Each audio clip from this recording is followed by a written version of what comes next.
ہاں طاہر کی صاحب ادھر آ جائیے گا.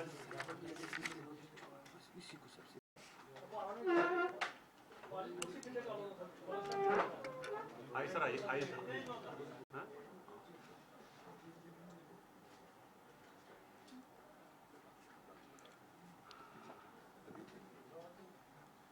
On behalf of our respected Senator Dr. Hemant Malik and Institute of Research and Reforms, formally welcome you all to today's book launching ceremony. Humanity. Ladies and gentlemen, I shall say that today there is something that we are going to bring ahead of you all. Yes, ladies and gentlemen, we are going to celebrate something. And when we talk about celebration, we always do celebration with our near. بسم اللہ الرحمن الرحیم. لم یولد ولم یکن لہ کفوا احد. صدق اللہ العظیم.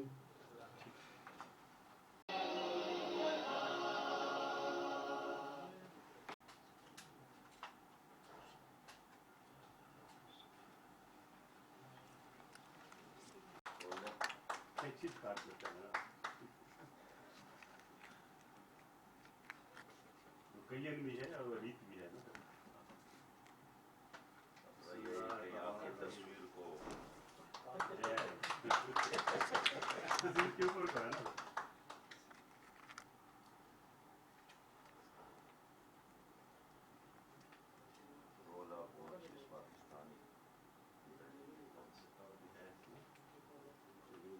Investigation ہے وہ ہے جو شاہنواز بھٹو کی انویسٹیگیشن ہے. اس میں مقصد بھٹو صاحب کی انویسٹیگیشن ہے اور جتنے سکسیسو کیسز ہیں کئی بڑے کیے وہ ہیں. ایک جہاز انوالو ہوا تھا سنگاپور لائن کا, اس کی انویسٹیگیشن ہے. C-130 میں جو زیادہ جو مرڈر ہوئے تھے اس کی تفصیل. تو آئی ڈن اس میں وہی چیزیں جو کہ ابھی تک لوگوں کی نظر سے نہیں گزری, اور انکلوڈنگ جو ہنٹ آف یوسف رمزی. پھر یہ ایکچولی کیا یہ مجاہدین آئے, کیا ہوا, خیر میں اپنی تھوڑے سے دماغ سے دوں گا. ہمارے ساتھ اس وقت ریسپیکٹیبل اور honourable very dear friend sitting with us and he is chief guest, so یہ بھی کچھ روشنی ڈالیں گے. لیکن یہ ہے کہ یہ بڑی محنت سے لیا. اس میں جن جن لوگوں نے میری مدد کی ہے ان کا میں ذکر بھی کروں گا, اور یہ خاص طور پہ اس کی تصویری بھی جو ہیں وہ بھی اسی بک کے سلسلے میں جن جن لوگوں کو میں ملتا رہا ہوں, جن ہیڈ آف اسٹیٹس کو ملا ہوں, یا جو جو لوگ اس میں موجود تھے ہمارے ساتھ, ان سب کی اس میں پوری طرح سے میں نے کیا ہے. یہ مثال کے طور پہ انٹرپول کا یہ UK کے جو foreign minister, king of Saudi Arabia, prime minister of China, and of course Hillary Clinton, and name anybody who ever had mattered in the country. اور یہ وہ چارٹر ڈیموکریسی جو ہوئی تھی اس کی بھی اس میں نے وہ جج ڈالی ہوئی ہے. تو باقی آپ دیکھ لیجیے گا, آپ کو ملے گی انشاءاللہ. COVID-19 natural or bio-warfare were among the best-seller books in Pakistan. Hemant Malik. Sir, please come forward and share your answers with us. بسم اللہ الرحمن الرحیم. آج بولنے والا میرا دن نہیں ہے. This is my opinion and opinion of my book. Hence, I'm sure my friends, great friends will speak on this one. جو ان کا نالج ہے, جو ان کو ایکسپیرئنس اس میں ہے. لیکن میں ایک چیز ضرور عرض کروں گا کہ پاکستان اس لمحے بہت مشکل وقت سے گزر رہا ہے. ایک طرف آپ کی ایسٹرن سرحدیں ہیں, اور دوسری طرف ویسٹرن بارڈر ہے. اور میں شروع یہاں سے کروں گا, اور ہمیشہ کرتا ہوں, اپریسڈ کشمیریوں کے سلسلے میں جو اور جس قسم کی اور جس لیول کی بروٹیلٹیز ہو رہی ہیں یا ہوئی تھی, وہ اس کتاب میں نے بڑا واضح طور پہ کر دیا ہے. اور میرے دوست یہ نہ سمجھیں کہ شاید میں اس کتاب کو پروموٹ کر کے پیسے کمانا چاہتا ہوں, ایسی بات نہیں ہے. یہ کتاب کا جتنی بھی سیل پروسیڈ ہے وہ شہداء فنڈ میں جاتی ہے. تو لہٰذا اس میں جو بھی بولیں گے بھی, ایڈ بھی کریں گے, تو basically we are in fact working for Kashmiris and of course those who have given life defending our country, defending us against the terrorists. आज आपने एक बहुत बड़ा इवेंट देख रहे हैं, कल अमेरिका विड्रॉ कर रहा है अफगानिस्तान से आफ्टर 20 years। तो मैं यही चीज प्राइम मिनिस्टर मोदी को याद दिलाऊंगा कि गोली किसी मामले का सलूशन नहीं होती है।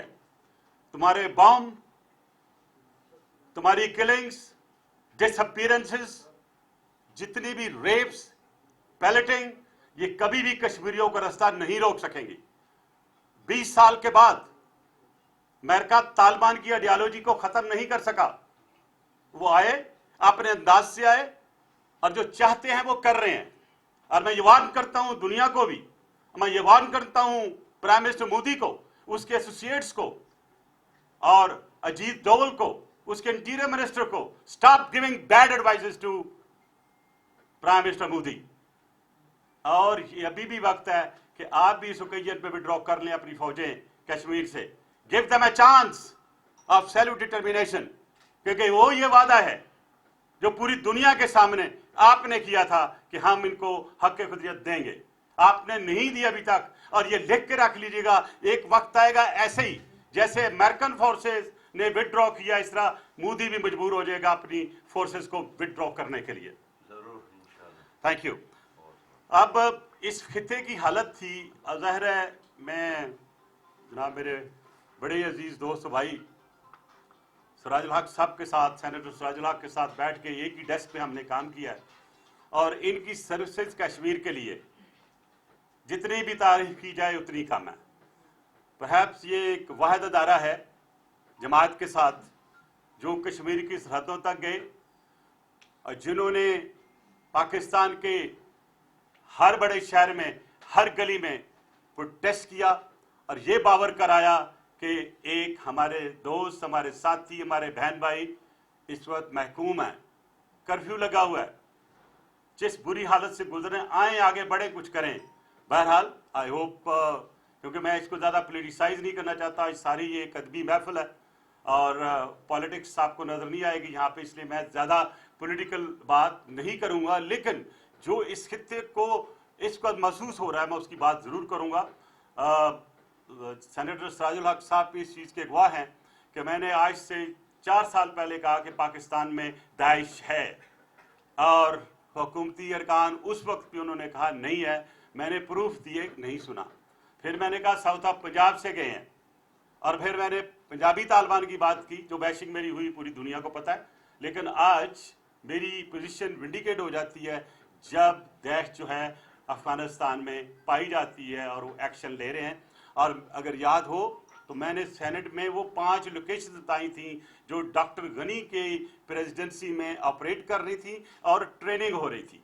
और वो ट्रेनिंग इसलिए हो रही थी कि ज़ाहिर है वो लोग जो इसके मास्टर्स हैं, जो इसके पीछे इसको जन्म देने वाले लोग हैं, जो इसको फाइनेंस करने वाले हैं, और दुनिया पूरी कहती है, और जो गरीब लोग हैं उनको डाल दो टेररिस्ट फाइनेंसिंग में, उनके कर्जे भी बंद कर दो, उनकी हर चीज़ बंद कर दो। लेकिन अगर वेस्ट जो है ट्रिलियन डॉलर जो हैं IMF से और वर्ल्ड बैंक से लिया हो, उसको कोई पूछता भी नहीं, और बाय द वे में डिस्क्लोजिंग जो वो इस पर कोई इंटरेस्ट भी नहीं देते। जो सिचुएशन हमारी है वो आपके सामने है। लिहाजा ये देश जो है, ये किताब मैंने लिखने का फैसला किया, और इसमें हर वो चीज़ है जो आज आप अफगानिस्तान में देख रहे हैं। और ये कहाँ से चली?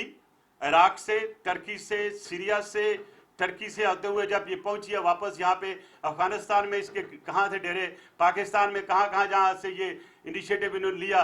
और जब मैंने इसे छापने का फैसला किया तो मैंने बहुत से पब्लिशर से बात की कि ये छाप दो, लेकिन सब ने कहा कि दूसरे दिन अटैक हो जाएगा हम पे। एक यहाँ बहादुर दोस्त बैठे हुए हैं, फजल साहब, वो कोने में नजर आ रहे हैं छुप के, ये मैं छुप के बैठते हैं, इन्होंने हामी भरी कि हाँ मैं ये आपकी किताब छापता हूँ। और फिर इन्होंने ये पूरा एक बेड़ा उठाया, और ये किताब इन्हीं की जो प्रिंटिंग हाउस है, इन्होंने ये छापी। कितनी धमकियाँ उनको मिलती हैं वो अल्लाह जाने। मैं तो समझता हूँ जिस दिन अल्लाह ने लिखी है उस दिन जाना कोई रोक नहीं सकता।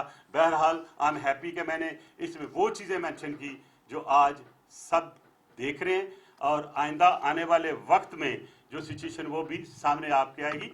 देखें, गोली पूरी दुनिया में किसी चीज़ का हल नहीं है। आपने सीरिया में देख लिया, आपने वियतनाम में देख लिया, आपने मैक्सिको में देख लिया, आपने क्यूबा में देख लिया, और अब आपने उसकी एक सही मिसाल जो पूरी दुनिया में दी जा सकती है वो आपके सामने अफगानिस्तान है। और मैं ये समझता हूँ कि अभी भी अमेरिका से मेरी एक दरख्वास्त होगी कि जिस तरह आपने अपनी फौज विड्रॉ की अफगानिस्तान से, इस तरह अपने दिमाग से, अपने सिस्टम से जो आपकी दुश्मनियां मुल्कों के साथ, आपके अपने अज़ाइम हैं, आपके जो पॉलिटिकल अज़ाइम हैं, उनको विड्रॉ कर दें और इस दुनिया को पुरअमन बना दें। मेरा इशारा है इंटरफेथ हार्मनी का। आए मिलकर बैठे, आपकी सारी किताबों में सब हम एक ही अल्लाह को मानते हैं, उसी की तरफ देखते हैं और उसके रहम की तवज्जो मांगते हैं। मुझे बता दें, कोई रिलीजन जो कहता है कि किसी को सुसाइड बमिंग मार दो, कोई रिलीजन कहता है कि फलां को कत्ल कर दो, सब कहते हैं love and respect the humanity. अगर एक इंसान की जान जाती है तो पूरी इंसानियत जो है उसका खात्मा होता है। अल्लाह करे कि बड़ी ताकतें जो हैं वो अपने मसाइल को हल करने के लिए जो गरीब मुल्क हैं उनका सहारा ना ले। और ये बहुत कुछ सीखने में हमें अभी आगे भी मिल रहा है और मिलेगा। फिर मैंने लिखी थी उससे पहले किताब, ये मूडी वॉज डॉक्ट्रिन, और बड़े लोगों ने इसको अपोज किया क्योंकि मैंने कहा था कि मोदी अगर जब भी पावर में आएगा, ये आते ही सबसे जो खराब काम करेगा वो पाकिस्तान के खिलाफ होगा, और पाकिस्तान के खिलाफ इस तरह करेगा कि हाइब्रिड वार भी होगी, प्रॉक्सी वार भी होगी, और किसी चीज को वो स्पेयर नहीं करेंगे। कुछ मेरे दोस्त थे बड़े सीनियर, उन्होंने कहा नहीं मलिक साहब इससे हम मुतफिक नहीं होते, और बहुत सीनियर लोग हैं, मैं नाम नहीं लेना चाहूंगा, लेकिन मैंने कहा दिस इज माय असेसमेंट। और मोदी का जब इलेक्शन हो गया तो मोदी के इलेक्शन के बाद जो कुछ हुआ आपको पता है, कश्मीर भी गया, आपको पता उन्होंने स्टेटस कैसे जो है स्क्रैप किया, और हम सिर्फ वावेला करते रहे और उन्हीं की पिच पे, हिंदुस्तान की दी हुई पिच पे हम खेलते रहे और आज तक खेल रहे हैं। और अभी भी हमारा कोई इरादा नहीं कि हम अपनी को पिच बनाएं, बाहर जाएं।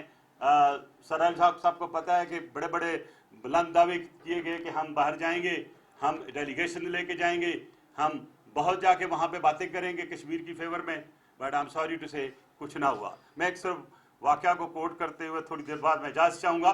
मैं बेलारूस गया, मैं ये वाक़या मैंने सेनेट में भी कोट किया था, और मैं अकेला डेलीगेट था, वहाँ पे किसी और सब्जेक्ट पे डिलीवरी थी स्पीच की। मैं क्योंकि इंटरनेशनल पार्लियामेंटेरियन भी हूँ, तो जब मैं वहाँ पे 2 सेशन अटेंड किए तो इंडियन जो थे वहाँ पे काफ़ी हैवी थे, ओवर पावर थे, they wouldn't let me speak. मैं खड़ा होता था तो अपनी बुलंद आवाज़ में बोलता, स्पीकर नहीं दिया जाता था। मैं फिर फैसला किया जो मेन हॉल में है, कल देखा जाएगा। फिर तो मैंने कुछ लोगों की लॉबी की, और जब ये शुरू हुई स्पीचेस तो I got up and I spoke with full thrust. और मेरे दोस्तों ने भी, जो मैंने लॉबिंग थोड़ी की थी, रात को मिले, मैंने कहा I want to tell about an area, about a territory जो आज भी इतनी ह्यूमैनिटी को हाई स्पीड देते हुए इतनी एडवांस वर्ल्ड में आज भी वो प्रेस्ड है। और मैंने फिर कश्मीर के मतलब, मोदी के मतलब बहुत कुछ कहा, और that was noted and thankfully that it was relayed in the world by all big channels. लेकिन एक बात कहूँ कि जब मैं जाने से पहले हाल में मेरे पास एक साहब तशरीफ़ लाए कि मेरा नाम जी एक बताया, मैंने कहाँ से आए हो, मैंने कहा, कहता है मैं स्पेशली रियाद से फ्लाई करके आपके लिए आया हूँ। मैंने कहा कोई अच्छी खबर लेके आए हो? कहता नहीं जी आपको मना करने आया हूँ, क्या कश्मीर पे ना बोलिएगा। और मेरे वर्ड थे उसमें गेट ऑफ यू मंकी। कुछ लोगों ने सुना भी जो मेरे साथ थे। तो आज तक मैं ढूंढ रहा हूँ बंदा कौन है, था वो सरकारी बंदा कोई, किसने भेजा? वक्त आएगा कभी शायद अगर वो मेरी बात सुन रहा तो कन्फेस कर ले दुनिया को और बताए कि वो कौन लोग थे जो कश्मीर की कास को कल भी, परसों भी, आज भी उसको उन्होंने ब्रेक लगाई हुई है। और अगर हमने उनके लिए नहीं कुछ करना तो फिर कम से कम सामने आए ना, बताएं हम नहीं कर सकते। तो बहरहाल मैंने इसमें मोदी का जो पुलवामा वाला केस था जिसमें उसने खुद किया और डेटोनेट किया, उसकी पूरी तफसील है, और ये प्रूव किया था कि ये जो मोदी ने खुद किया इलेक्शन जीतने के लिए, क्योंकि इंडिया में एंटी पाकिस्तान फीलिंग क्रिएट करने से हालात वो बेहतर समझते हैं। ये मुझे किताब पकड़ा दो हालतों एक। फिर मैंने कोविड पे किताब लिखी। हालांकि मैं I am not a doctor, but FI की इन्वेस्टिगेशन ने और उस माहौल ने बहुत कुछ सिखा दिया है। को ऐसे ऐसे क्राइम को हमने इन्वेस्टिगेट किया है जिनका हमें कुछ पता नहीं होता कि ये क्या है, बट वो एक हिस्स होती है, पकड़ लेता बंदा। तो मैंने पहला सवाल दुनिया से ये किया कि क्या ये कोविड मैन मेड है या ये नेचुरल है। इस बेस पे मैंने ये किताब लिखी, पूरी दुनिया में इसकी मैंने रिसर्च की और इस किताब को मैंने कंप्लेंट की सूरत में यूएन भेजा और यूएन से 3 महीने के लिए मुझे टाइम मांगा क्या इसको डिले कर लें। वो वजह मैं नहीं बता सकता हूँ, लेकिन 3 महीने के वादे के बाद सेक्रेटरी जनरल यूएन ने उस पर इन्वेस्टिगेशन ऑर्डर कर दी इस बुक के कंटेंट्स पे कि ये पता किया जाए कि 0 पेशेंट कहाँ था, ये क्या वाकई नेचुरल या मैन मेड है और ये कहाँ से शुरू हुई। क्योंकि उस किताब में मैंने प्रूफ के साथ बताया कि ये चाइना से नहीं शुरू हुई बल्कि किसी एक और मुल्क से शुरू हुई थी। उस मुल्क से कितने सियाह किस जगह गए थे और उनका पहला टेस्ट कहाँ हुआ था। और दूसरा मैंने क्वेश्चन किया, very friendly question to mister Bill Gate, कि भाई आपने 2015 और 2018 में कहा था कि एक वायरस आएगी जो मिलियंस ऑफ लोगों को मार देगी। तो मैंने एक बड़ा स्वीट सा क्वेश्चन किया, मैंने कहा आपके पास कौन सी डिवाइन चीज थी या कोई डिवाइन नॉलेज था जिसपे आपको पता था कि ये वायरस आएगी। उन्होंने एक्नॉलेज किया मेरा वो जो लेटर था, जवाब नहीं दिया, लेकिन कुछ दोस्तों के थ्रू ये मैसेज मिला कि इसको ना उठाएं। उसमें एक पाकिस्तान की शख्सियत भी थी। बहरहाल आई डिड नॉट स्टॉप, मैंने उसको कंप्लेंट का हिस्सा बनाया और मैं लिखता रहता हूँ।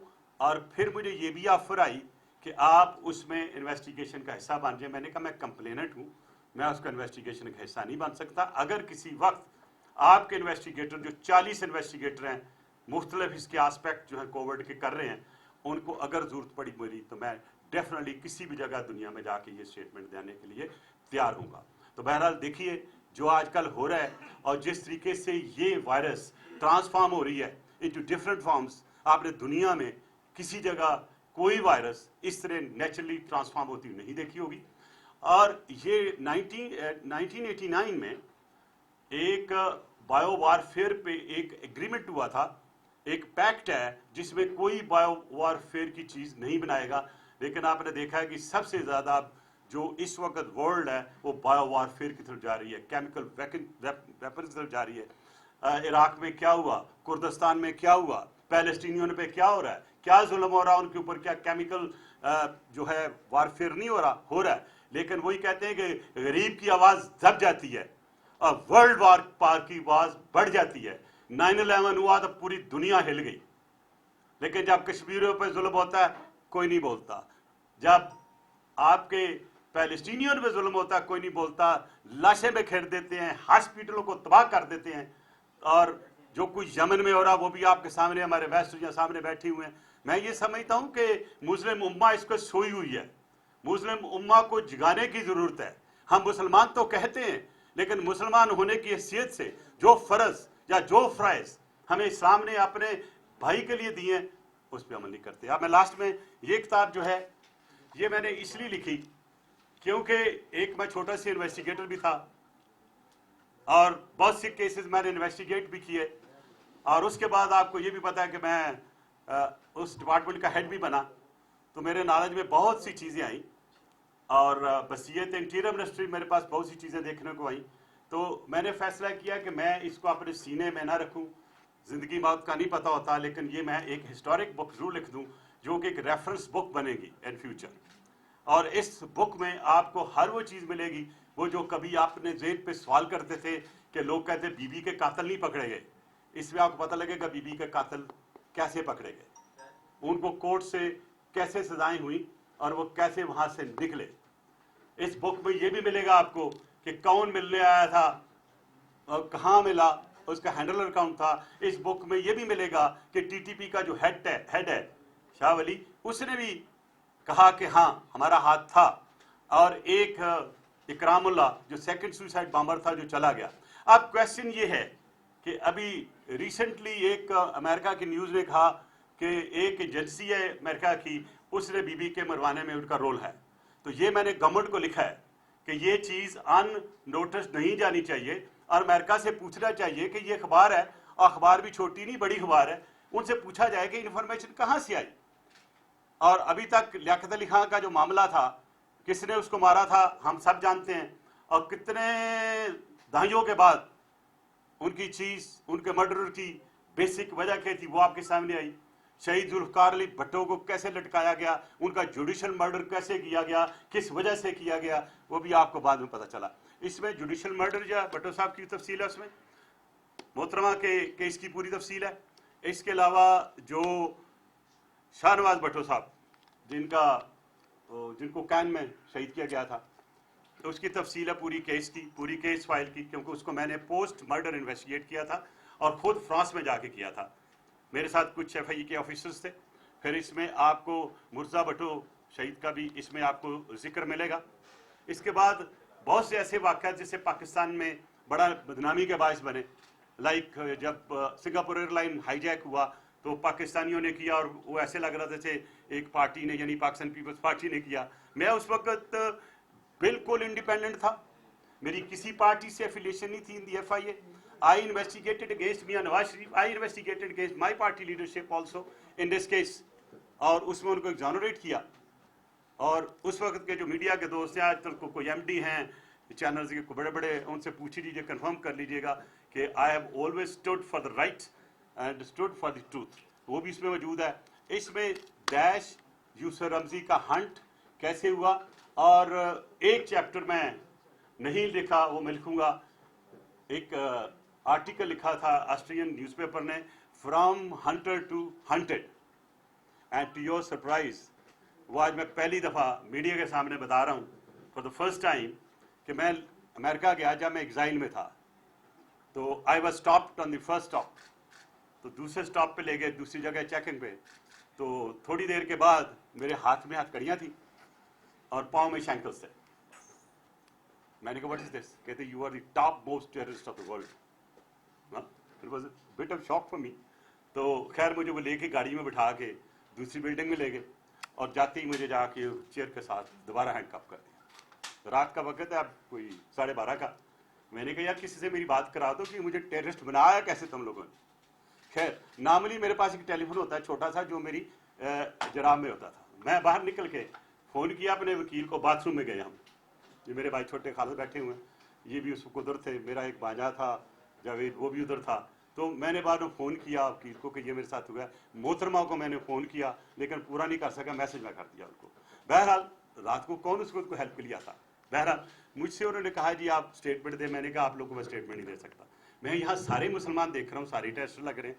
تو آپ اس طرح مجھے کیا ہے کہ میں ایک سینئر ایف آئی اے کا ٹاپ ہیڈ جس نے ٹیررزم کو روکنے کے لیے اپنی زندگی داؤ پہ لگائی، اس کو آپ ٹیررسٹ کہہ رہے ہیں. میں آپ سے کوئی بات نہیں کرتا، برنگ somebody senior.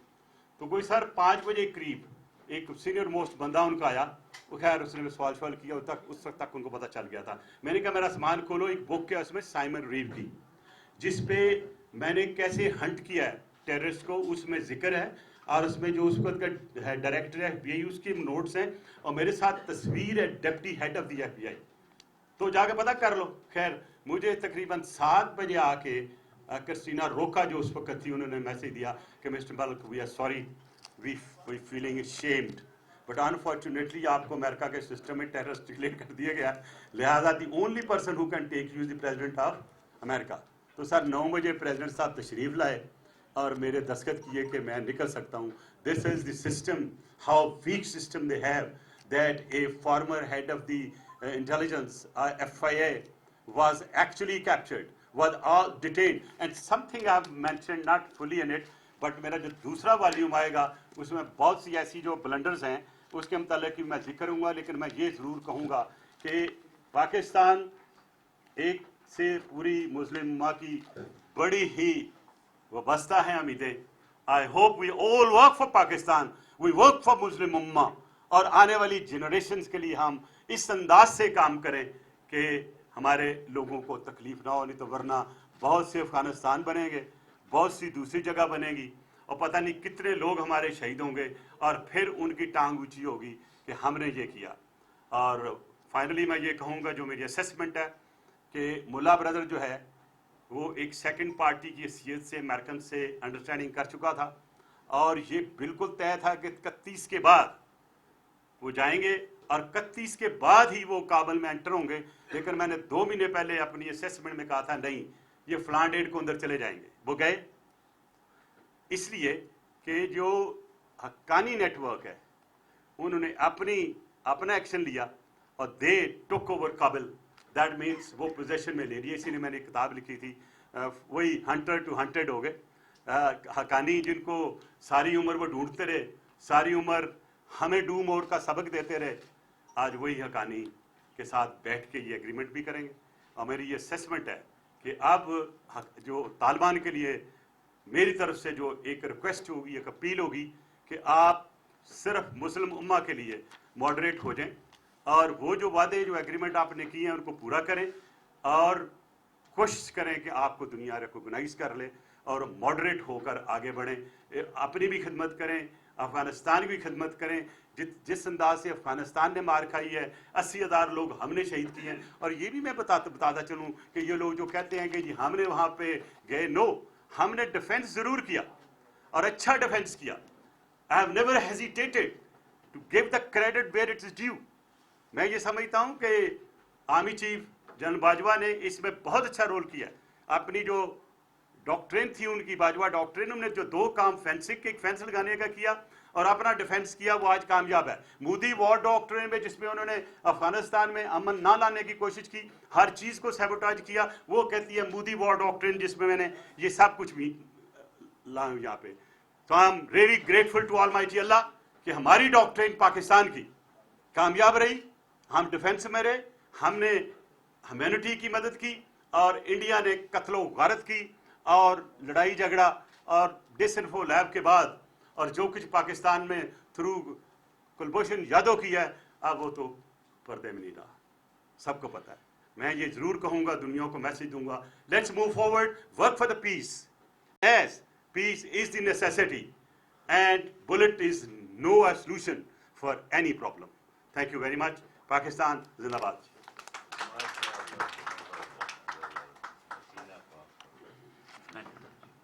Thank you so much, sir, for sharing your valuable input and analysis with us.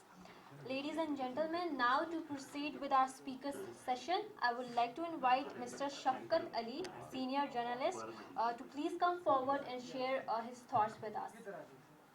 जी, और ये हमेशा इनको बेस्ट विशेस दी। ये अपना भी छोटा सा अखबार निकालते हैं, किसी अखबार में काम भी करते हैं, लेकिन सबसे बड़ी बात ये कि best friend of friends. I list नहीं हूँ, वो किताबें लिखने की मेरी इनसे बड़ी अच्छी दोस्ती भी है, तो मैं अमूमन इन्हें कहता रहता हूँ कि आप हमेशा हमारी नौकरी के पीछे पड़े हुए हैं। जिस तरीके से आपने आर्टिकल भी लिखना शुरू कर दिए, किताबें भी लिखनी शुरू कर दी, तो आखिर एक दिन ऐसा आएगा। तो बहरहाल ये किताब अभी मैंने पढ़ी तो नहीं है, लेकिन मलिक साहब ने जो बताया है कि शाहनवाज भुट्टो की, बीबी की, मुर्जा भुट्टो की, उनके हवाले से लिखा है, तो उन्हें मेरे ख्याल से बड़ी इंटरेस्टिंग होगी। We should go through it. और दूसरा ये है कि मलिक साहब को बस दुआ दे सकते हैं कि ऐसे ही लिखते रहें, ऐसे हंसते रहें। क्योंकि मैंने अभी तक किताब पढ़ी नहीं, उसके ऊपर तबसरा फिर ज़्यादा करना दूसरों पे किया आपने काफी। हाँ, वो उसके तो मैंने रिव्यूज़ भी लिखे हैं, वो सारा, वो तो बहुत ज़बरदस्त इनकी किताब है। लेकिन ज़ाहिर है आज जो जिस किताब की हम रुनमाई कर रहे हैं उससे मैं इतना गो थ्रू नहीं हुआ अभी, तो उससे निकलेंगे तो फिर उस पर रिव्यूज़ भी लिखेंगे और करेंगे। लेकिन ये है कि मलिक साहब बड़े अच्छे जा रहे हैं एज एन ऑथर भी, is a great politician also, और इन्होंने एज ए इन्वेस्टिगेटर भी इनका बड़ा अच्छा इनका पास्ट है। तो ये इनकी तो उन्होंने कहा जी कि आप हमारे वालिद साहब के साथ PSO थे, बहुत से वाक़यात आपके नोटिस में हैं, बहुत से मेरे वाक़यात नोटिस में हैं, तो आज दोनों भाई इकट्ठी किताब लिखते हैं। तो मेरा ये इरादा है, और देखते हैं ये हम ही बढ़ते हैं कि नहीं बढ़ते। Thank you sir. बिस्मिल्लाहिर्रहमानिर्रहीम। शुक्रिया सेनेटर रहमान मलिक साहब, सेनेटर सिराजुल हक साहब, मुअज़्ज़ज़ हाज़रीन, मेरे कोलीग्स। आज हम यहाँ सेनेटर रहमान मलिक को ख़राज तहसीन पेश करने के लिए जमा हैं कि بہت کم عرصے میں انہوں نے جس طرح اپنے کیریئر میں جست لگا کر کامیابیاں حاصل کیں، اسی طرح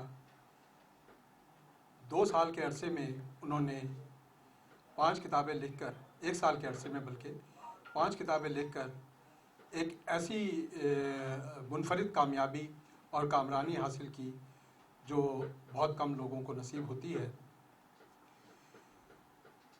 معزز حاضرین، میرا رحمان ملک صاحب سے تعلق 4 اشروں پر جب میں نے جرنلزم جوائن کیا تھا تقریباً اس کے ساتھ ساتھ چل رہا ہے۔ دھوپ چھاؤں کے اس سفر میں میں نے انہیں ایک بیوروکریٹ کی حیثیت سے اور اس کے بعد ایک اڈیالہ جیل کے قیدی کی حیثیت سے، اس کے بعد ایک سیاستدان کی حیثیت سے بہت سی کامیابیوں اور عروج و زوال کی ایک طویل داستان ہے جو 4 اشروں پر پھیلی ہوئی ہے۔ آج جب کہ ہم ذکر کر رہے ہیں اس کتاب کا جو 100 ٹاپ انویسٹیگیٹو سٹوریز پر مشتمل ہے، میں عام طور پر کتاب 1-2 دن میں ختم کر دیتا ہوں، لیکن اس کتاب کو پڑھنے میں مجھے 4 روز لگے، اور میں یہ سمجھتا ہوں اس کتاب کو جب میں نے ہاتھ میں لیا ہے تو کب صبح ہوئی مجھے نہیں معلوم، لیکن یہ تھا کہ میں یہ سوچ رہا تھا کہ میں ملک صاحب کو یہ مشورہ دوں گا کہ انہوں نے اپنے زور قلم سے ایسے فیکٹس بیان کیے ہیں کہ یہ آئیڈیاز بالی ووڈ میں سب سے زیادہ ہائیسٹ پیڈ جو ہے وہ آئیڈیاز دینے والا ہوتا ہے۔ میں ان کو کہوں گا کہ اس میں ایسے چیپٹر موجود ہیں، تقریباً 26 چیپٹر میں نے اپنے اندازے سے ایسے سلیکٹ کیے ہیں جن پر بہترین فلمیں بن سکتی ہیں۔ اس میں پاکستان کی ایک کتاب جو ہے شان نہیں film actor he has requested کہ یہ مجھے دے دیں رائٹ، اچھا he wants to make a movie but I have not yet given. اس کتاب میں ایسی مطلب جب آپ کھولتے ہیں اس کے چیپٹرز، مثلا شاہ نواز بھٹو کا جو مرڈر ہے ایک مسٹری، وہ کیسے انہوں نے انرتھ کیا، اور مجھے یہ آج تک یہ پتہ نہیں چل سکا کہ شاہ نواز بھٹو کے پاس جو پوائزن تھا، جو اسرائیل کا بنا ہوا پوائزن تھا، وہ شام سے کس نے دیا تھا جب وہ شام میں تھے، اور ایک رات پہلے جب وہ اپنی پوری فیملی کے ساتھ پکنک بنا رہے تھے بیچ پر اور اپنی بچوں کے لیے باربیکیو تیار کر رہے تھے، اگلی رات وہ مردہ پائے گئے۔ کوئی سمجھ نہیں آیا، لیکن وہ شیشی خالی تھی، اور ایسی کیا صورتحال پیدا ہو گئی تھی کہ شاہ نواز بھٹو نے کو مرڈر کیا گیا۔ بہرحال یہ ایک داستان ہے۔ اسی طرح بے نظیر ذوالفقار علی بھٹو کا جوڈیشل مرڈر، بہرحال مجھے یہ اعزاز ضرور حاصل ہے کہ میں نے ذوالفقار علی بھٹو کی سپریم کورٹ کی پوری پروسیڈنگ کور کی، ان کا مرڈر کور کیا، اور شاید میں اسلام آباد کا واحد صحافی تھا جو ذوالفقار علی بھٹو کے چہلم میں بھی گڑی خدا بخش میں شریک ہوا تھا۔ یہ ایسی داستانیں ہیں اس کتاب میں۔ بے نظیر اور فاروق لغاری کے تعلقات اگر سیاسی حالات دیکھیں کہ ایک ایسا شخص جو بے نظیر بھٹو کا بیگ اور ان کی فائلیں لے کر پیچھے چلتا تھا، وہ جب صدر پاکستان بنا تو بے نظیر بھٹو نے ایک دفعہ ان سے فاروق بھائی کہہ کر مخاطب کیا، انہوں نے کہا no I am not your brother, I am the president of Pakistan. کس طرح سے لوگ بدلے، یہ ساری کہانیاں جو ہیں اس کتاب میں موجود ہیں۔ پاکستان میں شدت پسندی کہاں سے آئی، دہشت گردی کے خلاف جو جنگ تھی اس میں ایک سرخیل کا کردار رحمان ملک صاحب نے ادا کیا، اور پاکستان کو کس طرح سے عالمی سازشوں سے دور رکھا۔ مسلم معاشروں میں بڑھتی ہوئی شدت پسندی، اسلامو فوبیا کے اسباب، پاکستان میں سول ملٹری تعلقات کا معاملہ ہو، پاکستان میں پارلیمنٹ ورسز ایگزیکٹو کے معاملات ہوں، پاکستان میں آئینی ترامیم کیسے ہوئی، یہ تمام واقعات اس کتاب میں موجود ہیں، اور ہر اس کتاب کا ایک چیپٹر ایک مکمل تاریخ ہے۔ میں سمجھتا ہوں کہ آج کے طالب علموں کے لیے بھی، آج کے صحافیوں کے لیے بھی یہ کتاب ایک ایسی کتاب ہے جو ہمیں نہ صرف ہماری مستقبل کی راہیں متعین کرتی ہے بلکہ ہمارے ماضی اور حال کا بھی تعین کرتی ہے۔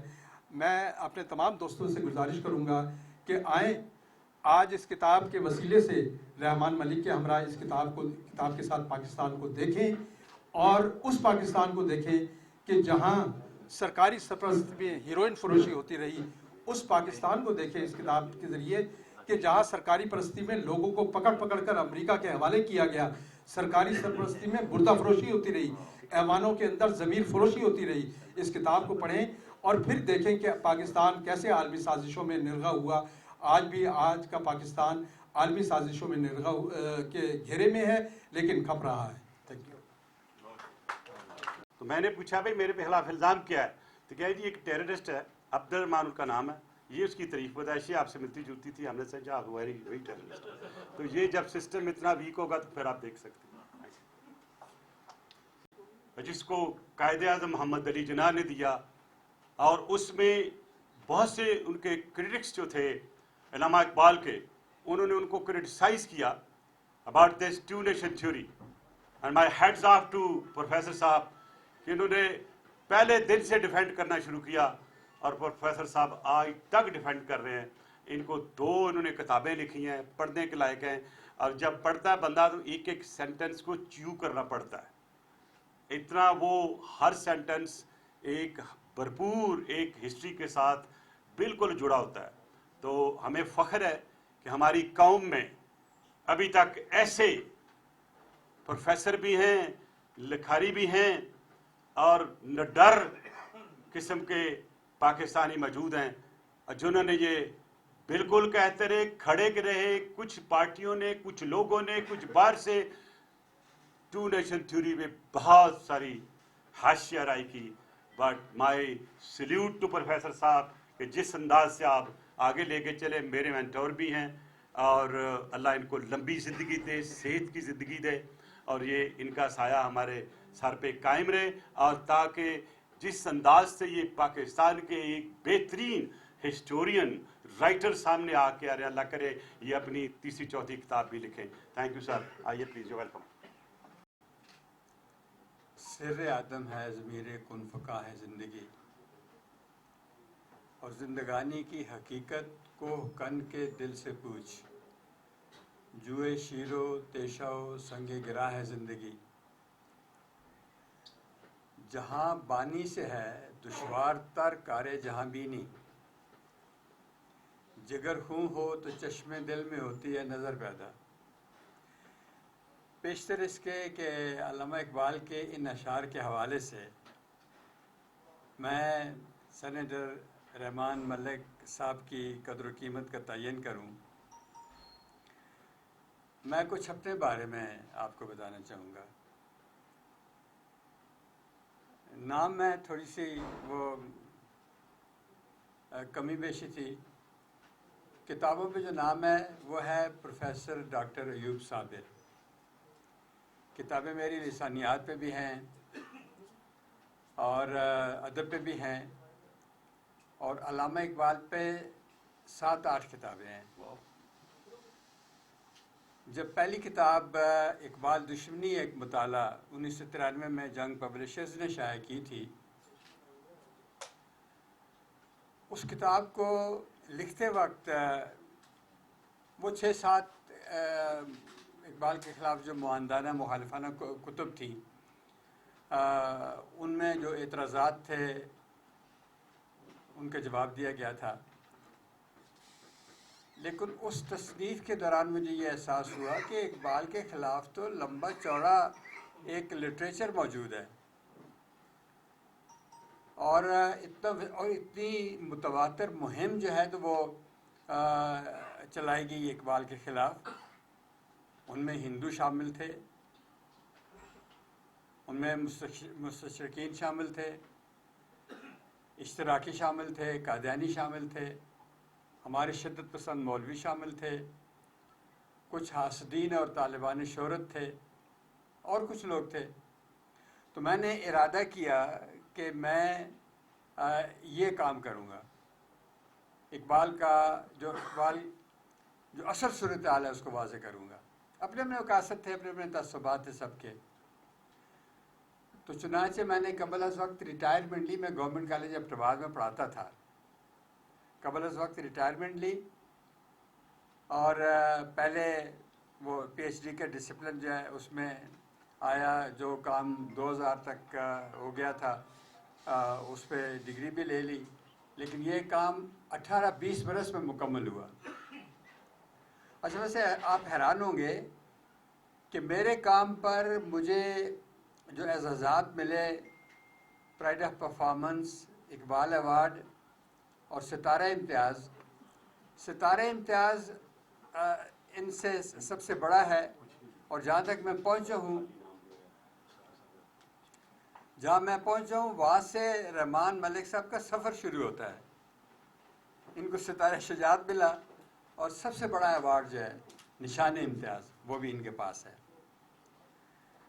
اب میں آتا ہوں رحمان ملک صاحب کی زندگی جو گزری ہے، جو ان کی خدمات ہیں،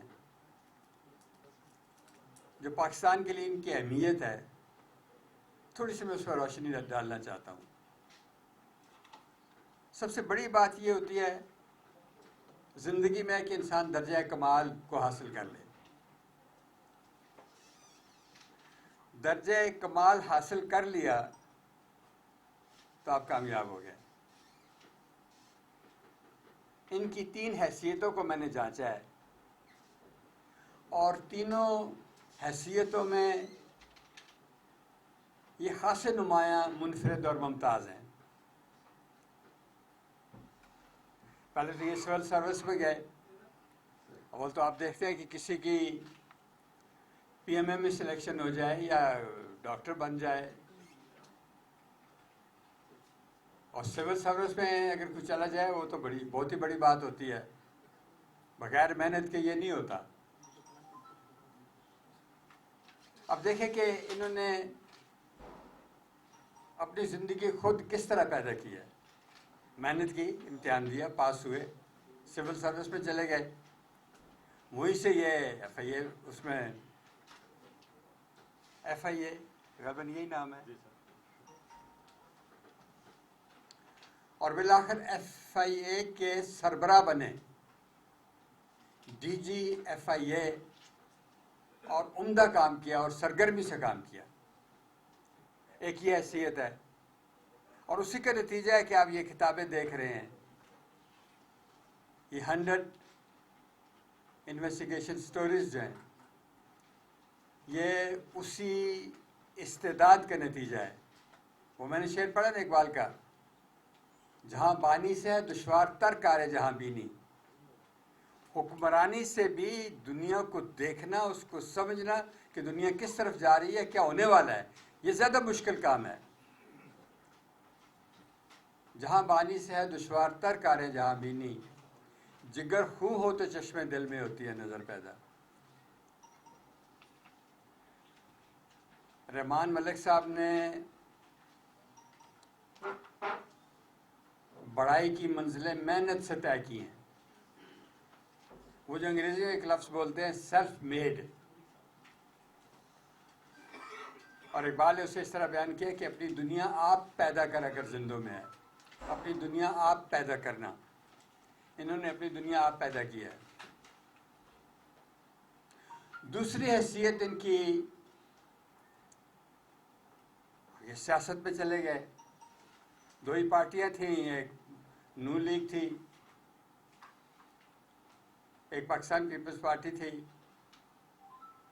جماعت اسلامی میں اگر یہ جاتے تو انہیں یہ اس لیے ظاہر ہے کہ کوئی بھی نہیں جاتا، انہیں پتہ ہے کہ وزیر داخلہ تو کیا سادہ وزیر بھی نہیں بنوں گا۔ مجھے پتہ ہے جماعت کس طرح، اتنی اچھی جماعت، سب سے اچھی جماعت کیوں کامیابی سے ہمکنار نہیں ہوئی ہے میں جانتا ہوں، لیکن میں کسی وقت سراج الحق صاحب سے بات کروں گا۔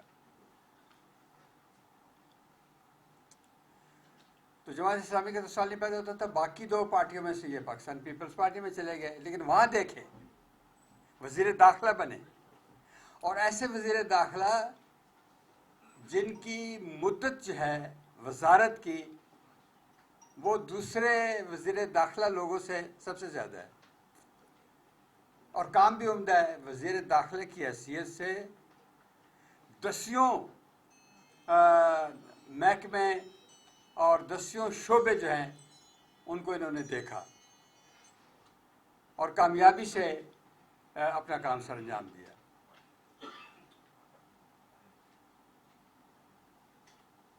درجہ کمال پہ اگر نہیں پہنچے ہیں تو کمال کے قریب قریب ضرور تھے.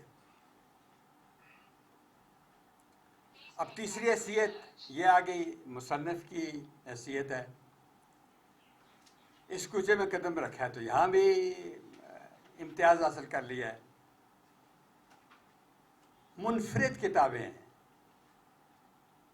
ایسی جن کی ضرورت ہے. اب یہ جو بلیڈنگ کشمیر ہے انگریزی میں لکھی گئی، ایسی کتاب کو انگریزی ہی میں ہونا چاہیے. ہم تو روز صبح شام دیکھتے رہتے ہیں، پڑھتے رہتے ہیں کہ کیا مظالم ان پہ ہندوستان توڑ رہا ہے کشمیریوں پہ، لیکن دنیا کو بتانا چاہیے. دنیا تو پھر ہماری اردو میں تو نہیں سنتی کوئی بات. تو سینیٹر رحمان ملک نے اس طرح کی کتابیں لکھ کے پاکستان کی بہت بڑی خدمت کی ہے. یہ کتاب جس کی آج لانچنگ ہوئی، اس میں بھی یہ جو ذوالفقار علی بھٹو کی پھانسی یا بے نظیر بھٹو کی شہادت، اس طرح کے واقعات ہیں، یہ اپنی جگہ اہمیت رکھتے ہیں. لیکن آپ یہ دیکھیں کہ بہت سارے امور جو پاکستان کی معاشیات سے گہرا تعلق رکھتے ہیں وہ موضوعات انہوں نے لیے ہیں. پاکستان کی سیاست سے گہرا تعلق رکھتے ہیں. اور ایک اعتبار سے دیکھا جائے تو معذرت خواہ، پاکستان کی جزوی طور پہ تاریخ بھی مرتب ہوئی ہے. ان تینوں حیثیتوں میں رحمان ملک صاحب جو ہیں وہ منفرد ہیں، نمایاں ہیں، ممتاز ہے. وہ دریا سے موج اٹھتی ہے نا، وہ اپنی زبان میں کہہ رہی ہے. اقبال کا مصرع ہے، ہستم اگر می روم گر نہ روم نیستم. تو یہ جو چلنا ہے، حرکت ہے، آگے بڑھنا ہے، یہ جو سرگرمی ہے، آدم کا کیا کمال ہے باقی اس پہ اجرام فلکی پہ. ہے گرمی آدم سے ہنگامہ عالم گرم، سورج بھی تماشائی، تارے بھی تماشائی. اگر اس چیز کو دیکھیے تو زندگی سے بھرپور، سرگرمیوں سے، توانائیوں سے بھرپور زندگی گزار رہے ہیں رحمان ملک صاحب. اور اللہ کرے ان کی یہ سرگرمیاں اسی طرح تا دیر جاری رہیں. میری خواہش ہے کہ یہ ان سے میں نے اس بات کا اظہار نہیں کیا، یہاں آپ کے سامنے اظہار کرنا چاہتا ہوں. میری خواہش ہے کہ رحمان ملک صاحب اپنی سوانح عمری لکھیں اور اردو میں لکھیں، پاکستانیوں کے لیے لکھیں، پاکستان کے نوجوانوں کے لیے لکھیں. وہ پتہ ہے جو اب سارے لوگ تو امیر گھرانوں سے تعلق نہیں رکھتے، غریب گھرانوں کے نوجوان بھی ہوتے ہیں. اگر یہ اپنی سوانح عمری لکھیں گے تو ایک روشن شارع بنے گی ان کے لیے. وہ سمجھیں گے کہ ہم بھی محنت سے بڑائی کی منزلیں طے کر سکتے ہیں. میں آپ سے سچ کہتا ہوں کہ ہمارے ملک کا جو سب سے بڑا مسئلہ ہے، سب سے بڑا مسئلہ میں کہہ رہا ہوں، یہ تحریک انصاف آئی تھی، صاف چلی شفاف چلی، اس کا بھی یہی مسئلہ ہے. مسئلہ یہ ہے کہ پاکستان میں ایک ایلیٹ طبقہ ہے. آپ الیکٹیبلز کہہ لیں، آپ مراعات یافتہ طبقہ کہہ لیں، آپ اس میں جاگیردار بھی شامل ہیں، اس میں سرمایہ دار بھی شامل ہیں، جو نام بھی آپ اسے دیتے ہیں، بالائی طبقہ کہہ لیں. اس نے پاکستان کو یرغمال بنایا ہوا ہے. بہت کم اس طرف توجہ دی جاتی ہے. وہ یہ جو جاگیردار تحریک پاکستان میں قائد اعظم محمد علی جناح کے ساتھ تھے، انہوں نے تو بڑی قربانیاں دی. وہ تو اپنی جائیدادیں چھوڑ کے پاکستان آ گئے. خود لیاقت علی خان کو دیکھیں، نواب تھے، سب کچھ چھوڑ کے آ گئے اور کلیم بھی نہیں کیا. اور جب فوت ہوئے تو کوئی بینک بیلنس بھی نہیں تھا. وہ تو ایسے لوگ تھے. لیکن پھر یہاں کے جو ایلیٹ طبقے کے لوگ تھے، جاگیردار تھے، زمیندار تھے. اور پتہ کیا ہوتا ہے، یہ الیکشن مجال ہے کہ وہ اس کے وڈیرے کے مقابلے میں کوئی اور کھڑا ہو اور اس کو کوئی ووٹ دے دے، یا جاگیردار جو ہے چھوٹا زمیندار ہے یا بڑا زمیندار ہے، اگر وہ کھڑا ہے تو کسان جو اس کو ووٹ نہ دے، کسی اور کو دے دے. اس کی جوان بچی بھی ہوتی ہے گھر میں. سوال ہی نہیں پیدا ہوتا جب تک معاش آزاد نہیں ہوتی ہے. میرے بھائی، میرے دوست تشریف لا رہے ہیں، اور آج کی محفل یہ کتاب میں ان کو ڈیڈیکیٹ کرتا ہوں اس دعا کے ساتھ کہ میرے ملک میں امن ہو، دہشت گردی ختم ہو، اور ہمیں سراج بھائی کی صورت میں بہت سے لوگ مل جائیں جو پاکستان میں اور پاکستانیت کی بات کریں، کشمیر کے خلاف بات کریں، مسلم امہ کی بات کریں. Thank you. بہت شکریہ جی، مہربانی.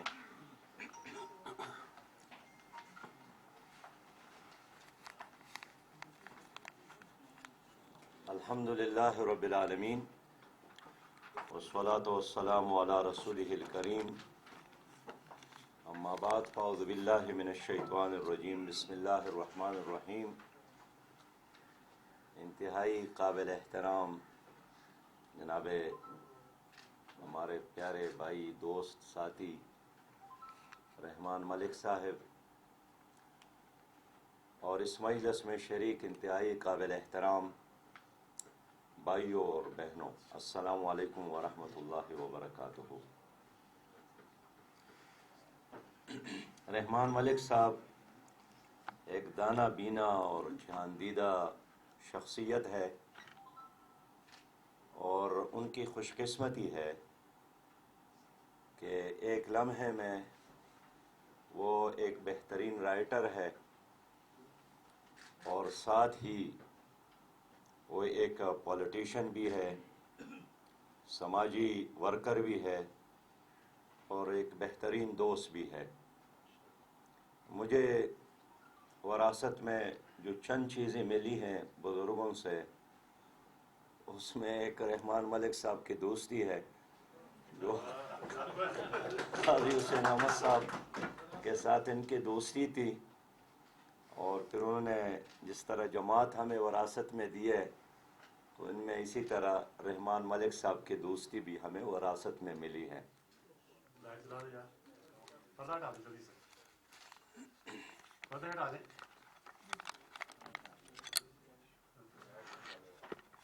سارے ہٹا دیں.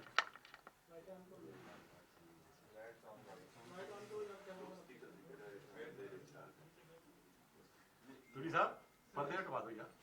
کر رہا ہوں کہ آپ شاید اتفاق کریں گے یا نہ بھی کریں، لیکن ہمارے ملک میں سچ بولنا مشکل ہے، سچ لکھنا مشکل ہے. اور ان کی یہ کتاب جو 100 انویسٹیگیٹو سٹوریز ہے، حقیقت میں ایک FIR ہے ہمارے نظام کے خلاف، ہماری حکومتوں کے خلاف، ہمارے سیاستدانوں کے خلاف، ہمارے عدالتوں کے خلاف، ہمارے جرنیلوں کے خلاف. اور اس کتاب نے بہت سارے اور سوالات پیدا کیے ہیں، اور پاکستان کی نئی نسل یہی سوچتا ہے اور حیران پریشان ہے کہ لیاقت علی خان کو کس نے قتل کیا اور مقاصد کیا تھے، ضیاء الحق کو کس نے قتل کیا، बेनज़ीर भुट्टो साहिबा को किसने कत्ल किया, हमारे कराची के बहुत ही मोहतरम शख्सियत हकीम सईद साहब को किसने कत्ल किया।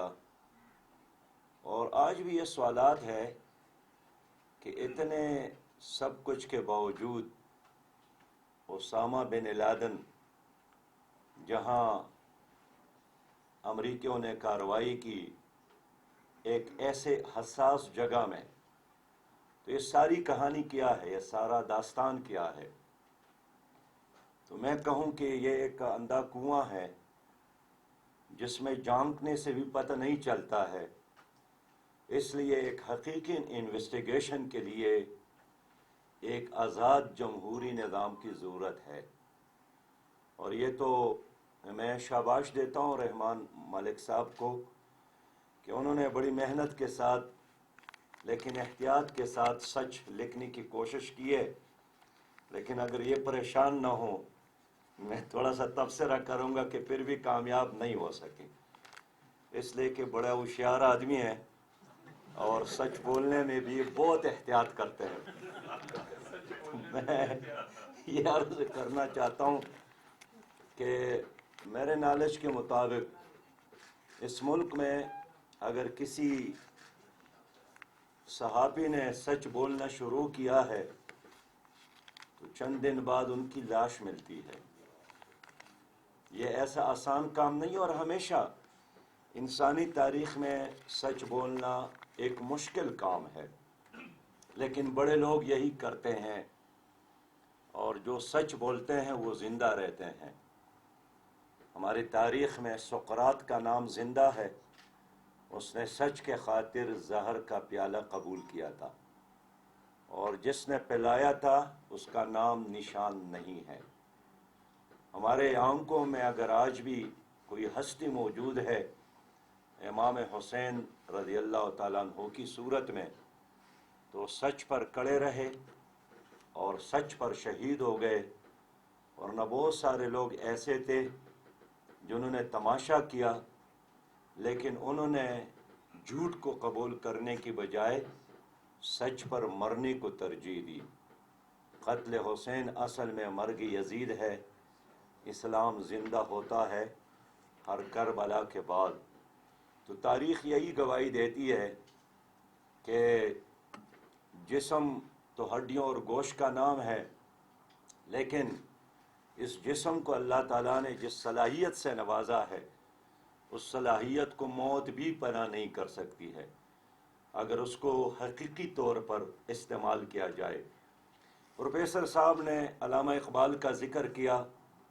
मैं आगे बढ़ने से अल्लामा इक़बाल के एक दो एहसानात बताना चाहता हूँ।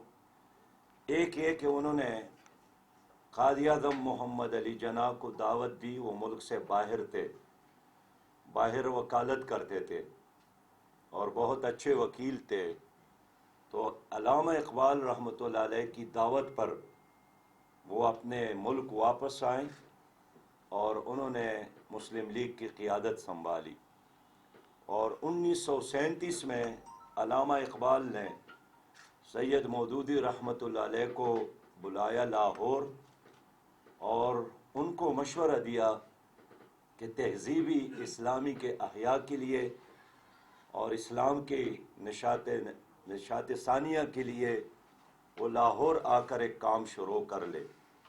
और फिर अल्लामा इक़बाल के इस ख्वाब के मुताबिक पाकिस्तान बन गया और सैयद मौदूदी रहमतुल्लाह अलैह ने उनकी दावत कबूल की और इस्लाम को एक निज़ामी ज़िंदगी के तौर पर पेश किया।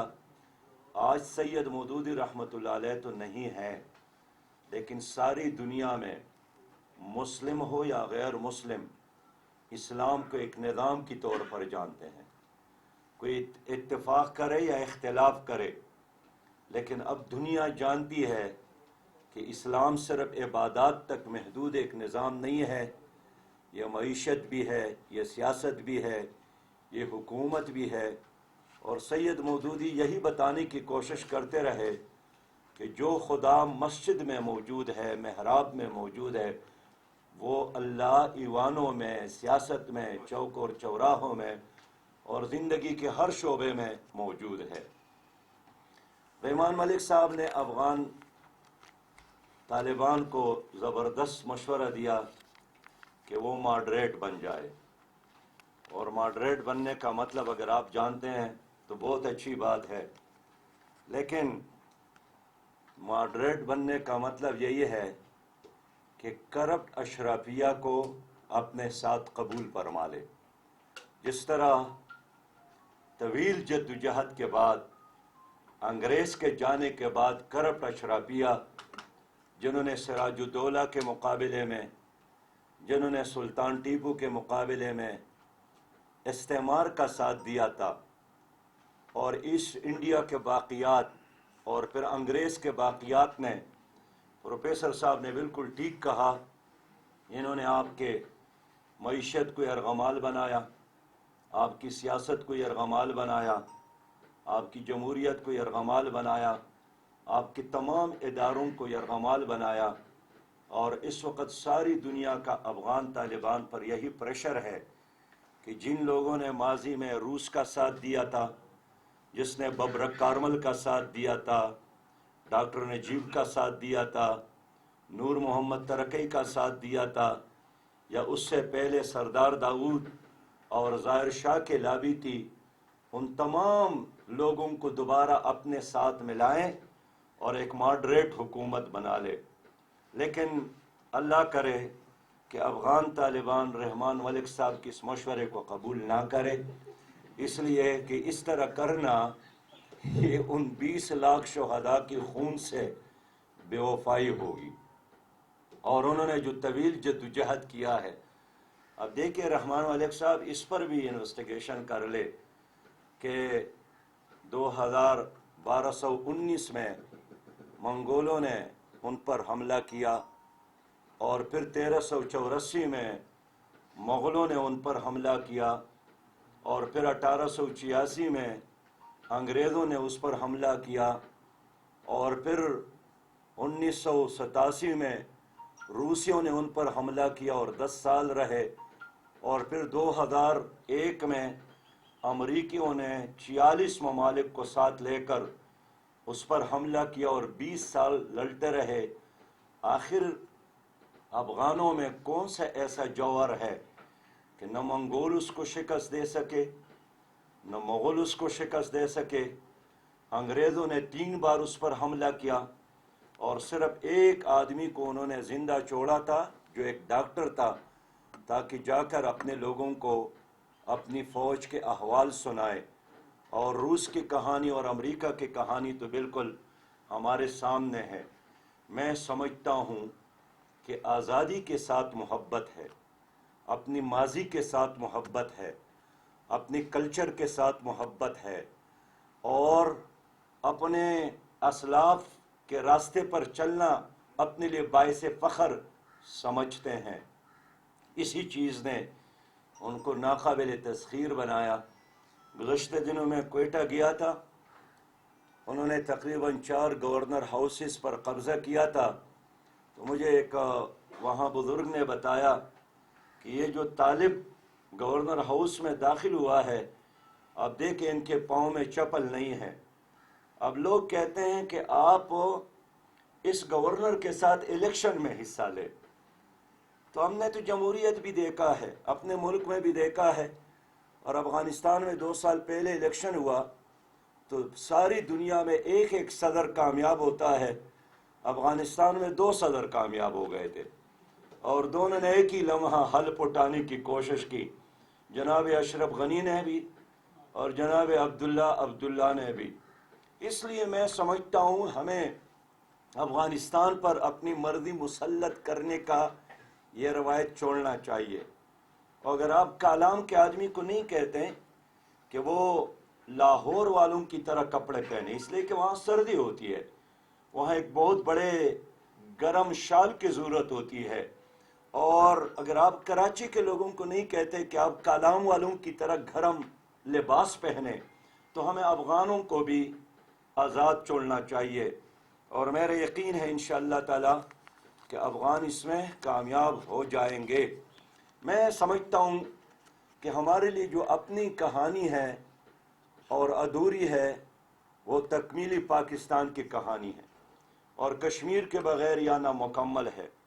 میں اختصار سے بات کروں گا کہ کچھ لوگ اب بھی سوچتے ہیں کہ ہمیں مقبول آزاد کشمیر کو بھی ایک صوبہ ڈکلیئر کرنا چاہیے، اور ہندوستان کے ساتھ یہ ٹینشن اب ختم ہونا چاہیے، اب معیشت کو بہتر بنانے کی ضرورت ہے، اب تجارت کو آگے لے جانے کی ضرورت ہے۔ لیکن رحمان ملک صاحب، آپ جانتے ہیں کہ ایک تو ہمیں اب افغانوں سے کچھ سبق تو لینا چاہیے۔ اگر یہ بے سر و سامان 20-25 ہزار نوجوانوں نے وہ کارنامہ کر کے دکھایا جس کا ماضی میں کوئی مثال نہیں ملتا، تو ہم اتنا مضبوط مستحکم ملک ہے، پھر ہم کیوں کامیاب نہیں ہو سکتے؟ اور میں یاد دلانا چاہتا ہوں کہ اگر فرض کرے ہم نے دنیا کا یہ مشورہ قبول کیا کہ آپ تجارت کی طرف بڑھے اور کشمیر بھول جائے، تو کیا چناب، راوی، ستلج اور جہلم اس ریت میں پھر پانی تو نہیں ہوگا، آپ کرکٹ کھیلیں گے، اور یہ آپ کا پنجاب ریگستان بن جائے گا، یہ آپ کا سندھ۔ تو ٹھیک ہے، افغان مہاجرین نے تو ادھر ہجرت کی، آپ کہاں ہجرت کریں گے؟ آپ کے تو سارے راستے بند ہیں۔ اس لیے جدوجہد کے علاوہ اور کوئی راستہ نہیں ہے۔ میں اقبال کے، چونکہ پروفیسر اور ڈاکٹر صاحب موجود ہیں، انہی الفاظ پہ اپنی بات ختم کروں گا کہ قوموں کی کامیابی اور ناکامی یہ پیسے کی بنیاد پر نہیں ہے۔ اقبال نے فرمایا ہے کہ سبب کچھ اور ہے تو جس کو خود سمجھتا ہے، زوال بندہ مومن کا بے زری سے نہیں۔ پیسے کی وجہ سے کوئی قوم نہیں ہارتی ہے، غلط لیڈرشپ کی وجہ سے، غلط قیادت کی وجہ سے۔ پاکستان بن گیا، ایک اچھی قیادت مل گئی، اور پاکستان ٹوٹ گیا اس لیے کہ قیادت مناسب نہیں تھی، اچھی نہیں تھی، ویژنری نہیں تھی۔ تو قیادت کیا ہے؟ علامہ اقبال نے فرمایا ہے کہ تو نے پوچھی ہے امامت کی حقیقت مجھ سے، حق تجھ میری طرح صاحب اسرار کرے، ہے وہی تیرے زمانے کا امام برحق جو تجھے حاضر و موجود سے بیزار کرے، دیکھ احساس زیاں تیرا لہو گرما دے، فقر کی سان چڑھا کر تجھے تلوار کرے، موت کے آئینے میں تجھ کو دکھا کر رخ دوست، زندگی تیرے لیے اور بھی دشوار کرے، فتنہ ملت بیضا ہے امامت اس کی جو مسلمان کو سلاطین کا پرستار کرے۔ تو میں اس لیے عرض یہ کرنا چاہتا ہوں کہ آنے والا دور آپ کا ہے، آپ کے ساتھ ایک ریئلٹی ہے قرآن کریم کی صورت میں، یہ کسی اور قوم کے ساتھ نہیں ہے۔ آپ کے ساتھ نبی مہربان رحمت للعالمین کی صورت میں ایک ایسی ہستی موجود ہے جس نے انسان کی جسمانی ضروریات کو بھی اور انسان کے روحانی ضروریات کو ایڈریس کیا ہے۔ اس نے ایک خاندانی نظام دیا ہے، اس نے ہمیں رشتوں کا ایک زبردست نعمت عطا کی ہے۔ تو میں سمجھتا ہوں کہ دائیں بائیں دیکھنے کی بجائے اگر آپ اس ریئلٹی کی طرف دیکھ لے تو اس میں ہمارے لیے دنیا میں بھی کامیابی ہے۔ دیکھیے، آپ کو معلوم ہے کہ اورنگزیب عالمگیر کے زمانے میں دنیا یعنی 40 لاکھ مربع میل پر 40 لاکھ مربع میل پر مغلوں کی حکومت تھی، 40 لاکھ، اور 1/4 حصہ دنیا کی جو آمدنی تھی اس ریاست میں جمع ہو جاتی تھی۔ لیکن پھر ایک زمانہ وہ آیا کہ لوگ کہتے تھے کہ سلطنت شاہ عالم دہلی تا پالم۔ پالم اس طرح ایک قریب کی بستی تھی جس طرح ہمارے اسلام آباد کے ساتھ چکلالا ہے۔ تو یا 40 لاکھ مربع میل پر ریاست تھی، اور یا شاہ عالم کی صورت میں دہلی سے پالم تک ان کی حکومت رہی۔ ایک زمانہ وہ تھا کہ جب بادل کو خلیفہ نے دیکھا، بادل، تو اس سے مخاطب ہوا کہ بادل جہاں بھی آپ جائیں گے تو تمہاری بارش اور تمہاری قطروں کے نتیجے میں مسلمان کے زمین پہ ہو تو زکوٰۃ ہمارے ہاں، اور اگر غیر مسلم کی زمین پر ہو تو جزیہ ہمارے پاس آئے گا، لیکن آپ ہماری حدود سے نہیں نکل سکتے۔ لیکن وہ پھر ہم نے دیکھا کہ ہماری امت رنگ کی بنیاد پر، نسل کی بنیاد پر، مسلکوں کی بنیاد پر تقسیم ہو گئی، تو پھر دہلی تا پالم ہماری حکومت رہ گئی۔ اس وقت میں آپ سے یہی درخواست کرتا ہوں کہ دشمن ہمیں میدان جہاد میں، میدان جنگ میں شکست نہیں دے سکتا ہے۔ ہمیں نسلوں کی بنیاد پر تقسیم کرتا ہے، ہمیں مسلکوں کی بنیاد پر تقسیم کرتا ہے، ہمیں زبان کی بنیاد پر تقسیم کرتا ہے، جبکہ ہمارا رب فرماتا ہے کہ ان ھذہ امتکم امۃ واحدہ، تم ایک ہو، تقسیم نہیں ہونا۔ تو بس اس وقت ہمارے ملک کو ایک ایسی قیادت کی ضرورت ہے جو پوری قوم کو ایک امت بنا سکے۔ ہم 73 سال بعد بھی پاکستانی قوم نہیں بن سکے، پنجابی، سندھی، بلوچ اور پٹھان تو بن سکے، لیکن ایک پاکستانی قوم نہیں بن سکے، اور اس لیے ہم دنیا میں سب کچھ ہونے کے باوجود ترقی کی طرف نہیں جا سکے۔ تو یہ کام کون کرے گا؟ اس کے لیے ہم جنات کی طرف نہ دیکھیں۔ دشمن ہمیں تباہ کرنا چاہتا ہے، ہمارے ساتھ ایک ہی چوائس ہے کہ اپنے پاکستان کی نظریہ اور پاکستان کی ملت، پاکستانی ملت، اس کو دوبارہ، یہی قائد اعظم کا فرمان، یہ علامہ اقبال، یہ اس کا ویژن۔ اور میں جناب رحمان ملک صاحب کو، جو میرے ساتھ دوست بھی ہے، سینیٹر تھے، بڑے اچھے مقرر تھے، اور صحیح بات یہ ہے کہ میں خود ان پہ حیران ہوں کہ اتنے مصروفیات کے باوجود بھی وہ پڑھتا ہے، اور اتنے مصروفیات کے باوجود بھی وہ لکھتا ہے، اور اتنے مصروفیات کے باوجود بھی وہ ہمارے نسلوں کی رہنمائی کرتا ہے۔ تو ان کی صلاحیت میں، ان کی عمر میں اضافے کے لیے دعاگو ہوں، اور میں سمجھتا ہوں کہ میرے اور ان کے درمیان بہت سارے اختلافات، اور ہم ہر شام یہاں پر جب ہمارے سینٹ کا اجلاس ہوتا تھا تو گھنٹوں گھنٹوں آپس میں مناظرے کرتے تھے، لیکن اختلافات سے زیادہ ہمارے درمیان مشترکات بہت زیادہ ہے، اور سب سے بہت اور عظیم نعمت پاکستان ہے۔ میں سمجھتا ہوں کہ پاکستان کے خاطر ہمیں مل کر چلنا ہے۔ پاکستان ترقی کرے گا تو ہم بھی ترقی کریں گے، اور ہمارا آئندہ نسل بھی محفوظ رہیں گے۔ اسلام زندہ باد، پاکستان پائندہ باد۔ کی نوٹ اسپیک کے لیے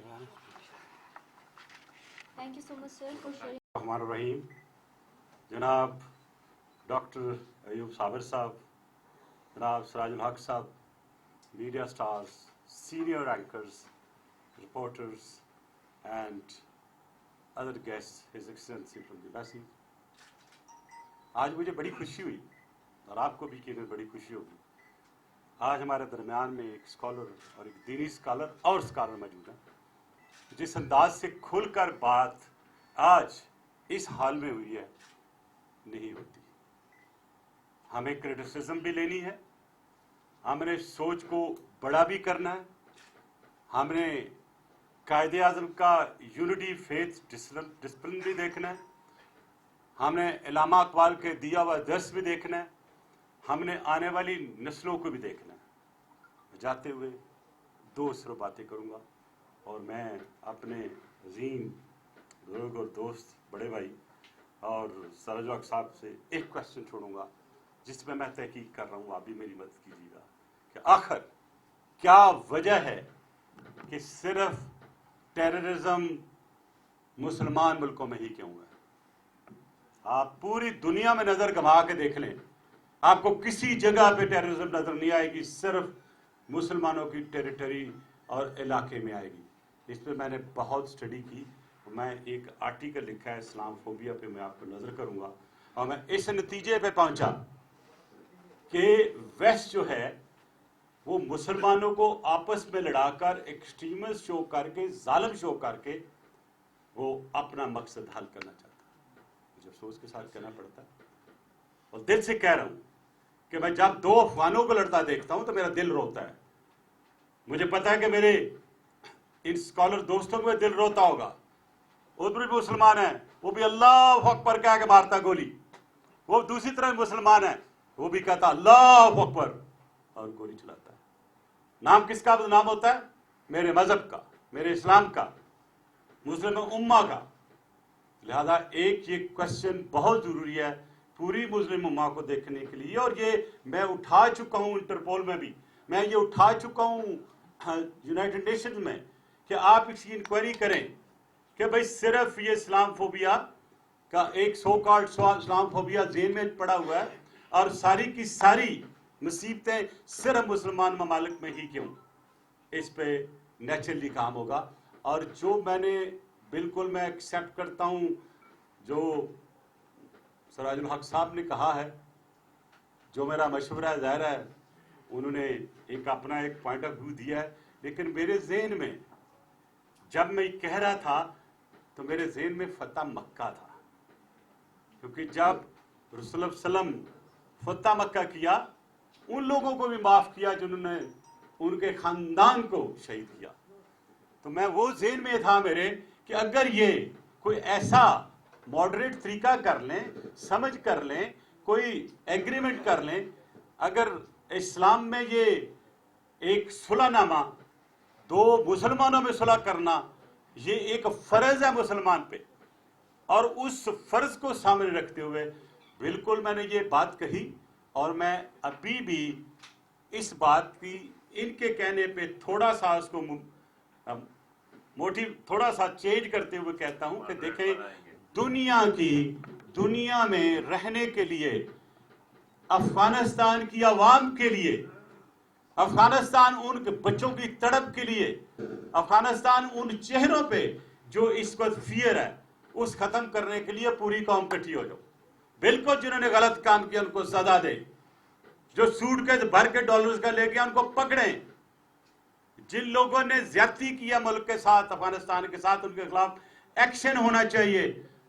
लेकिन जब आपस में इत्तेफाक नहीं होगा, और मैं ये अथॉरिटी के साथ कह रहा हूं कि अगर मुल्ला ब्रदर बैठ के फैसला ना करते अमेरिका के साथ कि हम 31 को ही काबुल में जाएंगे, और फिर अगर हक्कानी नेटवर्क अपनी स्वागदीद पे वहां ना आ जाता, तो मैं ये समझता हूं जिस फतह की हम बात करते हैं शायद ना होता। और मैं ये जिस दिन ये सराजुल हक साहब, मेरे मोहतरम दोस्त, मेरे भाई सेनेटर साहब, जिस दिन ये धमाका हुआ वहां पे काबुल एयरपोर्ट पे, तो मैंने एक ट्वीट किया कि अब अटैक होगा अफगानिस्तान पे। मुझे बड़ा बैश किया लोगों ने, मौजूद है रिकॉर्ड पे। उन्होंने कहा ये किस बेसिस पे कह रहे हैं? विद इन 24 आवर वहां पे धमाका हुआ। उस धमाके के बाद फिर मैंने कहा कारपेटिक बमिंग होगी, वो हुई। दाइश बनाने वाले भी कोई पता कौन, दाइश कहां से आती है, दाइश को पैसा कौन देता, वो भी सामने है। मुसलमानों को लड़ाने के लिए मुख्तलिफ हरबे इस्तेमाल होते हैं। तो हमें पूरी कौम को, ख्वाह वो अफगानिस्तान में बैठी है या पाकिस्तान में बैठी है, हमने ये सोचना है कि वो साजिशें जिनका जिक्र अभी सेनेटर सराजुल हक साहब ने किया कि उनसे बचना कैसे है, तो वो उसी सूरत में होता है जब हमें यूनिटी आएगी। और यकीन करें इस किताब में इसका जिक्र है, जब सेनेटर साहब पढ़ेंगे तो उनको इसमें वो सारी चीज़ नज़र आएगी जो मैंने बात की है। और क्योंकि मैंने एक जंग लड़ी है 5 साल, और जिसमें मेरे सर की कीमत 1 अरब रुपया रखी हुई थी, मैं लड़ता रहा। जी हाँ, रिकॉर्ड का हिस्सा है ये। आज ही मेरी दुआ है कि अल्लाह उनको बेहतर गाइड करे, जिससे अफगानिस्तान की जंग का खात्मा हो। और जंग का खात्मा होना चाहिए। इस अफगानिस्तान की जंग में सिर्फ अफगानियों का खून नहीं है, मेरे पाकिस्तानी बहन भाइयों का, मेरी फौज का, मेरे बच्चों का, मेरी माँओं का, मेरी बहनों का खून है। 80,000 लोग हमने शहीद करवाए इस जंग में, इस वॉर ऑन टेरर में, जिसमें हम अपनी बेवकूफ़ी से कूदे। यूएसएसआर एक प्लान के तहत आया, हम घुस गए। 9/11 के बाद जो हुआ आपको पता भी तक नहीं पता 9/11 किसने किया, कैसे किया, क्यों हुआ, वो लोग कौन थे, वो कौन पासपोर्ट छोड़ के गया था, क्या ये रिमोट कंट्रोल था, क्या ये नीचे से उसको कोई ऐसा तरीका करके उसको पूरी जमीन दोस्त किया गया, जमीन बोस किया गया। बहरहाल ये एक तहकीकी अमल है जारी, आज भी तो 10 साल बाद आएगा। लेकिन मैं ये अर्ज कर दूं, पाकिस्तान और ख़ासतौर मुझे पता है कि मेरे दोस्त सेनेटर साजिद हक साहब का बहुत इन्फ्लुएंस है, ख़ास तौर पे रिलीजियस कम्युनिटी पे। मैं भी इनकी इज्जत करता हूँ, बहुत इज्जत करता हूँ, बहुत कुछ सीखता हूँ। और अगर हम कोई ऐसा रास्ता निकाल के दे सके, क्योंकि अगर पाकिस्तान की हुकूमत को ऐसा रास्ता निकाल दी, कहेंगे कि ये तालिबान के साथी थे, ये उनको सपोर्ट करते थे। और अगर कोई रिलीजियस डेलीगेशन बैठ के कोई ऐसा तरीका निकाले कि सबको इकट्ठा कर ले, जिनको सजा मिलनी है उनको सजा मिले, जिन्होंने गड़बड़ किया उनको सजा मिले, लेकिन उस आने वाली नस्ल को, उस बच्चे को, उस माँ को, उस बाप को, उसको भाई को इस जंग से आप छुटकारा चाहिए। और मेरा ख्याल है कि बेहतर आप भी बहुत कुछ कर सकते हैं। मौलाना फजल रहमान से भी मैं रिक्वेस्ट करता हूँ वो भी चले, क्योंकि हमारा रिलीजियस क्लास को आगे बढ़ना चाहिए। और मैं उनको भी देख रहा हूँ जिन्होंने आज भी अफगानिस्तान के पार से आ रहा वहाँ पे हमले हो रहे हैं। और मैं आपको 100% गारंटी के साथ कह देता हूँ, इस वक्त 25,000 पाकिस्तान टीटीपी के लोग जो हैं कुन्नर में मौजूद हैं, और को तकरीबन 6,000 बंदा वहां से सीरिया से आया है। 6,500 बंदा जो है वो जो हमारे अफगानी इंसर्जेंट थे वहां से गए हुए, तो वो भी हैं। ये सारे कुन्नर में इकट्ठे हुए हैं। तो मैंने यही अपील की थी तालिबान से कि आप इनका खात्मा करें, या हमारे मिलकर, या उनको किसी टेबल पे ला के, जैसे आपकी बातचीत हुई, आप उनकी भी बात कराएं। मैं समझता हूँ कि आने वाला वक्त जो है इसमें हमारे लिए यूनिट की बहुत ज़रूरत है। और आखिर में आप सबका, मीडिया के पीछे जितने बैठे दोस्त हैं, कैमरों के पीछे जो इस आँख के पीछे खड़े हैं, जो दिन रात यहाँ होते हैं, मैं आपका, टीवी चैनल्स का, सारे दोस्तों का, और दोबारा मैं डॉक्टर अयूब साबर साहब का, सेनेटर साजिद हक साहब का, और हमारी बच्ची जो हमारी एक NGO से यहाँ आई हुई हैं, और दूसरी मोहतरमा भी आई हुई हैं, दूसरे भी मेरी अपनी फीमेल भी बैठी हुई हैं, सब यहाँ पे आए, बड़े शार्ट नोटिस पे आए। बहुत बहुत शुक्रिया। इस दुआ के साथ कि अल्लाह मेरे पाकिस्तान को कोई जिद ना पहुँचे, ए अल्लाह हम सबको गाइड करके हम उस तरफ चल सके जो हमें रहनुमाई की तरफ ले जा सके, पाकिस्तान की हिफाजत कर सके, आने वाली नस्लों की बेहतरी कर सके। और अल्लाह मियाँ जहाँ टेररिज्म से छुटकारा मिले वहाँ महंगाई से भी छुटकारा मिले, ताकि लोग अमन अमान के रह सके। क्योंकि ये एक अदबी महफिल है, मैंने इसलिए कोई इसमें सियासी बात नहीं की। और आज इस माहौल में जिस अंदाज से आज हमारे स्कॉलर्स ने बातें की हैं बहुत अच्छी लगी, और खुल के बात की। और कुछ चीज़ें मुझे और इन्वेस्टिगेटिव लीड्स कहते हैं हम इन्वेस्टिगेशन में, वो मुझे आज सेनेटर साजिद साहब की तरफ भी मिल गई और डॉक्टर साहब से मिली। मुझे नहीं पता था सिराजुल हक साहब इतने बड़े इन्वेस्टिगेटर भी हैं। Thank you very much. Pakistan जिंदाबाद। Thank you, sir. I would request Dr. Rahman Malik and Sirajul Haq, sir, to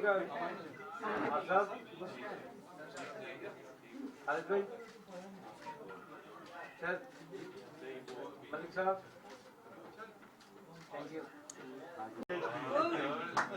And do read it and write a review on it. Positive or negative, welcome. Like Senator Saab ne kaha.